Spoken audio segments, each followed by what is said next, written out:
오늘 하나님께서 우리들에게 주신 말씀은 마태복음 8장 14절부터 22절까지의 말씀입니다.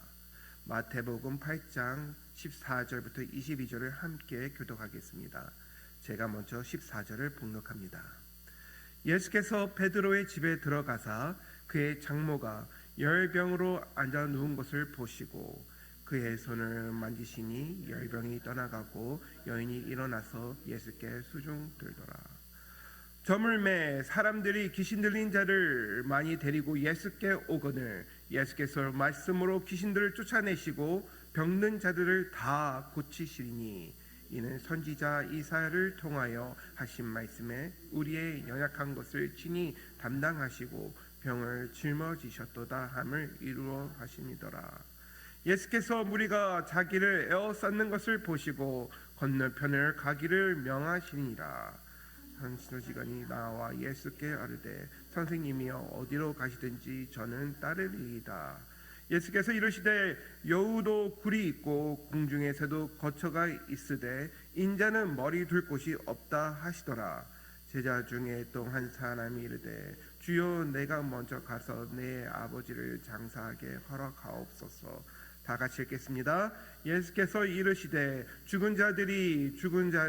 그들의 죽은 자들을 장사하게 하고 너는 나를 따르라 하시니라. 아멘. 사랑하는 성도 여러분, 우리는 마태복음 5장부터 7절에서 산상수훈을 보았습니다. 산 위에서 예수님은 하나님의 나라의 기준을 선포하셨고 복 있는 사람이 누구인지 또 제자는 어떻게 살아야 하는지를 말씀하셨습니다. 그런데 성경은 산에서 끝나지 않았습니다. 예수님은 산 위의 말씀을 가지고 산 아래로 내려오십니다. 그리고 가장 먼저 들어가신 장소, 그곳은 예배당이 아니라 베드로의 집이었다는 것을 오늘 본문을 통해서 우리가 알 수 있습니다. 집에는 누가 있었습니까? 열병으로 누워있는 장모가 있었습니다. 말씀의 은혜를 받은 제자의 집안에 여전히 병과 눈물이 있었던 것을 볼 수 있습니다. 이 장면은 오늘 우리의 모습과 너무나 닮았다고 저는 생각합니다. 우리는 예배당에서 은혜를 받았습니다. 기도를 하였습니다. 예배를 드렸습니다. 그러나 집으로 돌아가면 여전히 아픈 가족이 있거나 풀리지 않는 문제가 있거나 무거운 짐들이 우리를 누르고 있는 것을 우리는 삶 속에서 현장에서 경험하고 있습니다. 그래서 저는 이런 질문을 하기 원합니다. 이게 맞는 신앙인가? 은혜를 받았는데 왜 나는 은혜의 자리를 떠나면은 이렇게 힘들까? 나의 문제는 왜 해결되지 않을까 하는 그런 질문을 할 수 있다 저는 생각합니다. 근데 오늘 본문은 분명히 말합니다.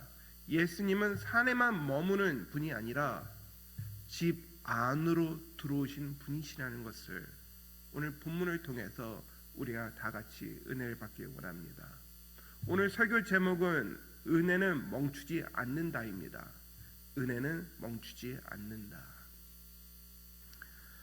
여러분, 예수님이 지금 많은 무리들과 함께 베드로 집으로 향하였습니다. 많은 무리들이 어느 집에 들어갈 수는 없지만 지금 그 집에 무슨 일이 일어나는지 많은 무리들은 다 알 수 있는 상황 속에 있습니다. 근데 집이 우리한테는 어떤 곳입니까? 우리는 집 안에 있는 개인적인 상황들을 바깥에 알리지 않으려고 하고 또 집은 자기만의 공간이 있으며 자기만의 쉴 수 있는 쉼터도 있습니다. 하지만 그 집이 우리를 지켜주지 못하고 오히려 그 집이 우리가 가고 싶지 않는 상황에 이른다면은 우리는 진짜 마음이 평안하지 않고 자유하지 않는 그런 상황 속에서 우리는 살 수밖에 없는 것을 누구보다도 우리는 잘 알고 있습니다. 여러분, 근데 예수님께서는 지금 말씀을 전하시려고 베드로 집으로 간 것이 아니라 말씀을 실천하기 위해 그 받은 은혜가 흘러갈 수 있도록, 예배당이 아니라 가정의 삶 속에서 집에서도 그 은혜가 풍성할 수 있도록 예수님께서 친히 그 문제를 해결하기 위해 베드로의 집으로 갔다는 것입니다. 여기서 우리가 알아야 될 건 베드로입니다. 베드로가 마음이 편하게 산에서 하나님과 예수님과 함께하면서 말씀을 들었을까요? 말씀에서는 그걸 얘기하지 않기 때문에 알 수가 없습니다. 하지만 베드로 생각 속에서는 마음속에 틀림없이 병으로 누워있는 장모님이 생각났을 것입니다. 그의 마음에는 해결해야 되는 숙제가 있었고, 예수님이 친히 그의 집을 간다고 하니 베드로는 아마 그 마음 안에 믿음의 확신이 있을 것이었습니다. 아, 예수님이 나의 집으로 가고 계시구나. 예수님이 우리 집에 가면 틀림없이 하나님께서 선포하신 그 산에서 선포하신 그 은혜의 기적과 은혜가 우리 집에도 임할 거라는 그 믿음의 확신이 그 안에 있지 않았을까 생각을 합니다. 그래서 집에 들어갔을 때에 예수님이 하신 것이 있습니다. 보았다고 합니다. 보았다. 예수님께서 어떤 문제를 찾아보고 보았다는 것이 아니라 예수님께서 장모가 열병 누워있는 것을 보시고 할 때 그 보신다는 얘기는 자세히 관찰하다는 것입니다. 그냥 휘쳐갔듯이 이렇게 둘러보는 것이 아니라 지금 뭐가 문제이고 어떻게 잘못된 것이고 지금 어떤 상황이고 누가 고통을 받고 있고 누가 넘어져 있고 누가 누워 있고 누가 움직이지 못하고 지금 하나님의 은혜를 급하게 사모하는지 예수께서는 지금 보시고 계시다는 것입니다. 예수께서는 지금 여러분도 보시고 계십니다. 여러분들이 이 예배 자리에 있기에 보는 것이 아니라 여러분은 예수님에 따르는 예수님의 사람이시기 때문에, 예수님이 여러분을 너무나 사랑하시기 때문에, 예수님이 여러분들한테 관심이 있으시고 여러분과 함께 하시기 원하시기 때문에 지금도 예수님이 여러분들의 마음속 깊은 곳까지도 지금 보시고 계시다는 것입니다. 그 다음에 예수님이 어떻게 하셨습니까? 15절 보니 그의 손을 만지시니 라고 나와 있습니다. 열병이 가지고 있는 사람은 부정한 자입니다. 그 열병은 그때는 해결할 방법이 없었고 위험한 병이었기 때문에 함부로 손을 댈 수 없었습니다. 근데 예수님께서는 말씀으로도 병을 고칠 수 있는 걸 우리가 알고 있는데도 예수님께서는 보시고 그의 사람의 손을 잡아주십니다. 예수님께서는 우리 문제만 보시고 외면하는 것이 아니라 우리의 상처된 부분, 우리가 아픈 부분을 어루만져 주시며 위로하여 주시고 그것을 해결해 주시기 원하신다는 것입니다. 하나님께서 친히 직접 그 문제를 해결해 주시겠다는 지금 예수님의 은혜가 말씀으로 선포되고 있는 것입니다. 그 다음에 그 은혜를 입은 여인 베드로의 장모가 어떻게 반응했습니까? 어떤 돈을 지불해서 그의 병이 난 것을 지불하였습니까? 아닙니다. 그 여인이 한 것은 일어나서 예수께 순종하더라. 이것이 매우 중요합니다. 하나님의 은혜를 입은 자는 누워있지 않습니다. 하나님의 은혜 입은 자는 멈춰있지 않습니다. 하나님의 은혜 입은 자는 조용히 가만히 있지 않습니다. 일어납니다. 자기 상황 속에서 문제에서 일어납니다. 그리고 어디를 바라보고 갑니까? 하나님, 예수님께 더 가까이 갑니다. 문제는 그대로 있고 환경은 그대로 있어도 은혜 입은 자들은 일어나서 그 자리를 떠나 예수님께 향해 얼굴을 교정시키고 눈을 바라보고 하나님 얼굴을 향해 찾아 나간다는 것입니다. 그 다음에 무엇을 합니까? 수종 들리라. 여기에서 원어의 뜻은 그냥 어떤 걸 일을 한다는 것보다는 우리 교회 지금 현재 집사라는 그 타이틀, 그리고 사명, 사역, 그 단어들이 다 이 원어에서 나왔다는 것을 여러분들이 아셔야 됩니다. 순종이라는 것은 하나님의 뜻이 이루어질 수 있도록 자기의 모든 것을 하나님께 드리며 하나님을 위해 최선을 섬김으로 하나님께 나아가는 것이 순종이라는 것입니다. 은혜 입은 자는 가만히 있지 않습니다. 일어납니다. 예수님께 더 가까이 갑니다. 그 다음에 예수님의 뜻이 이루어질 수 있도록 수종드는 그 섬김을, 사역을 하나님의 도구로서 열심히 일한다는 것입니다. 여러분들은 어떻습니까?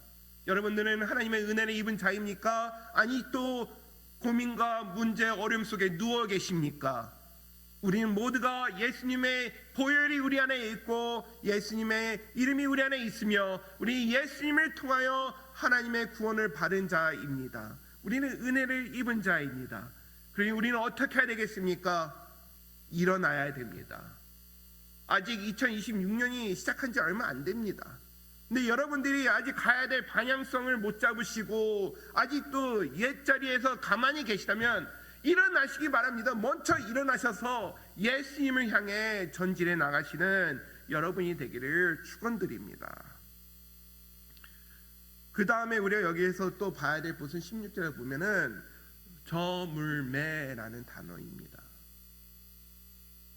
저물매. 근데 갑자기 사람들이 막 몰려와요. 귀신 들린 자들이 몰려와요. 왜 그 전에 오지 않고 많은 무리들이 예수님을 따르고 있었는데, 산에서 내려와서 많은 무리들이 같이 있었는데 왜 그때는 예수님께 병 고쳐달라고 귀신을 떠나가게 해달라고 하지 않고 왜 저물 시간에 왜 왔을까요?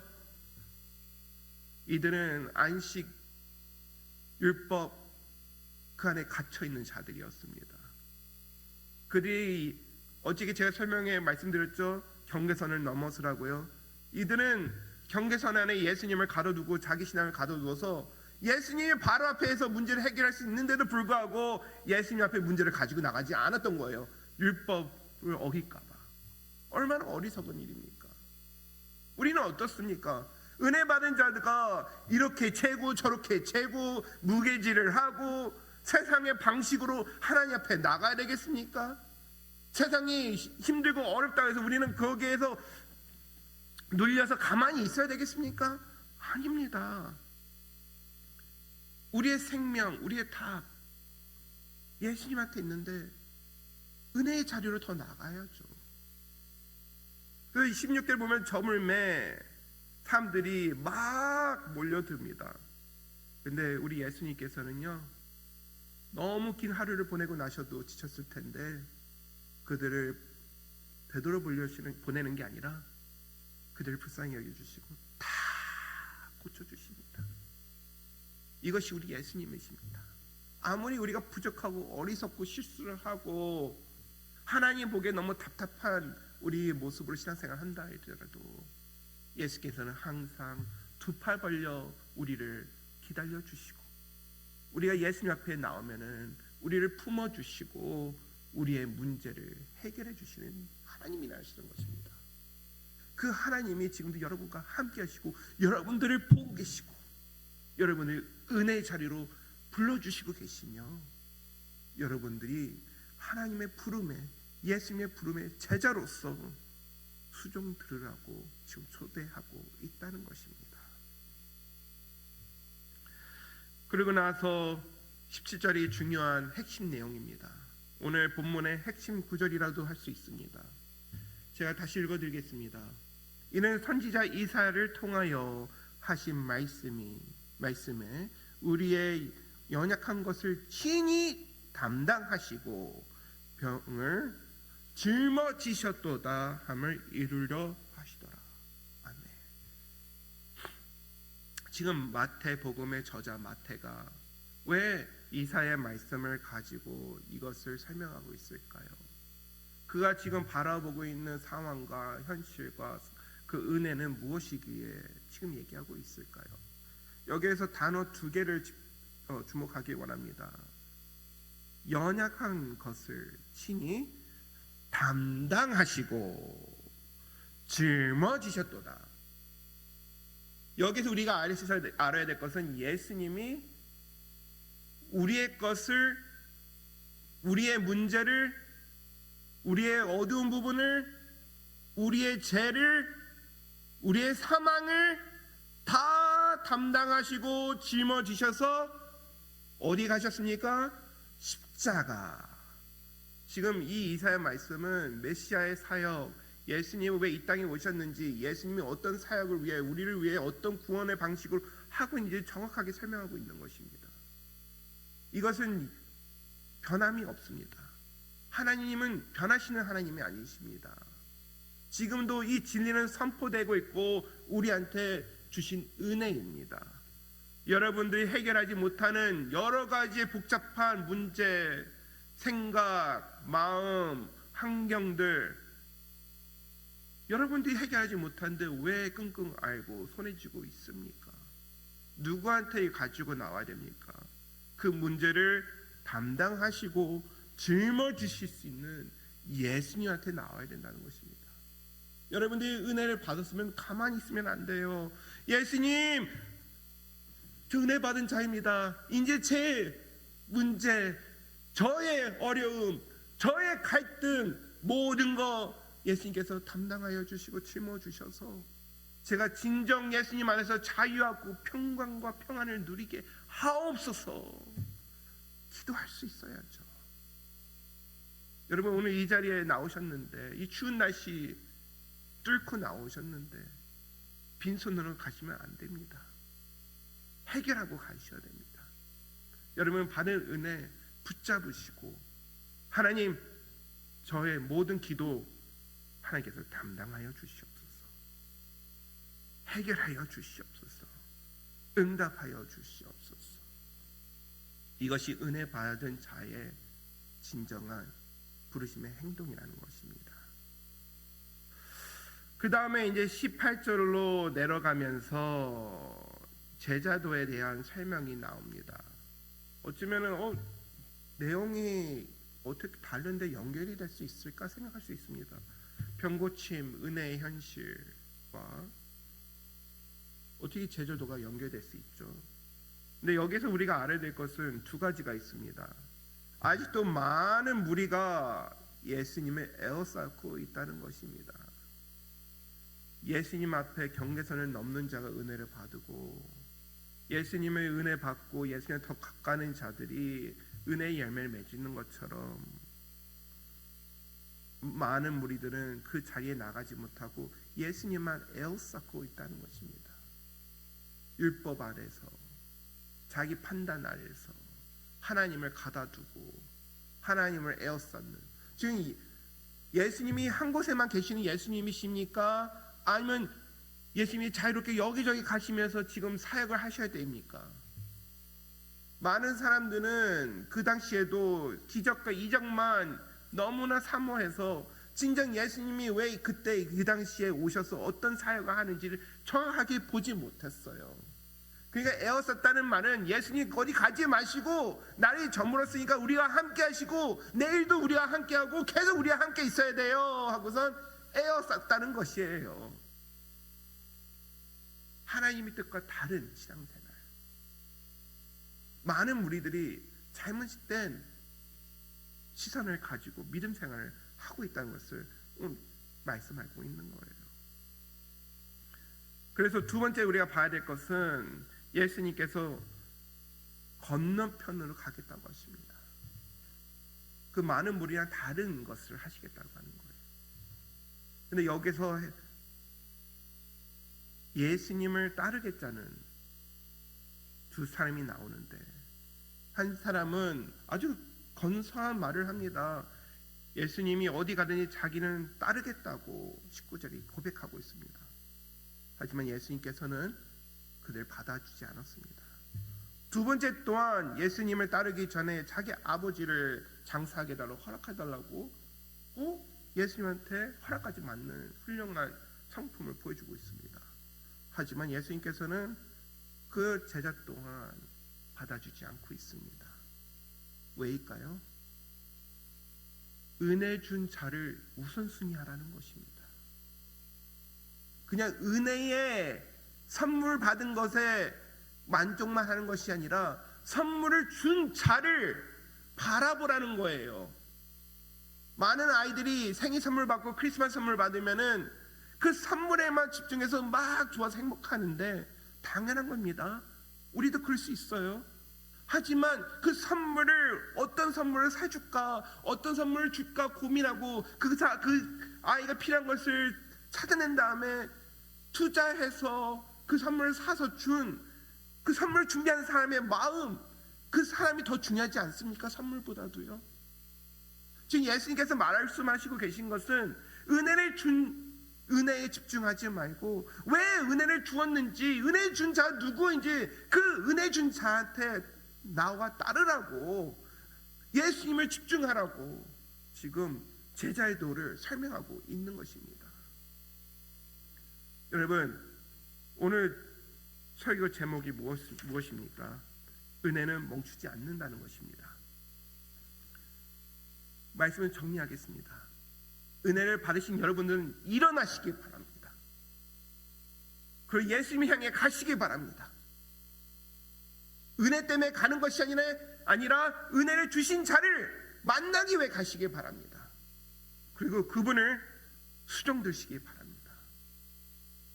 예수님 여러분을 부르셨다면 그 부름에 맞는 따름으로 여러분들이 오늘도 예수님과 동행하며 예수님이 이곳이든 저곳이든 어디 가든 여러분들은 예수님만 바라보고 함께 가시는 여러분이 되기를 축원드립니다. 기도하겠습니다. 하나님, 우리를 은혜의 자리로 불러주시옵소서. 그 은혜로 멈추는 것이 아니라 은혜를 주신 하나님을 향해 우리가 더 가까이 가게 하여 주시고, 또 우리가 멈춰 있는 것이 아니라 일어서서 하나님의 나라와 하나님의 뜻이 이루어질 수 있도록 수종듣는 하나님의 백성이 되게 하여 주시옵소서. 우리가 어디가 있든 무엇을 하든 우리가 예수님과 동행하게 하여 주시오며 우리가 있는 자리가 하나님의 나라가 임하게 하여 주시옵소서. 예수님의 이름으로 기도드립니다. 아멘.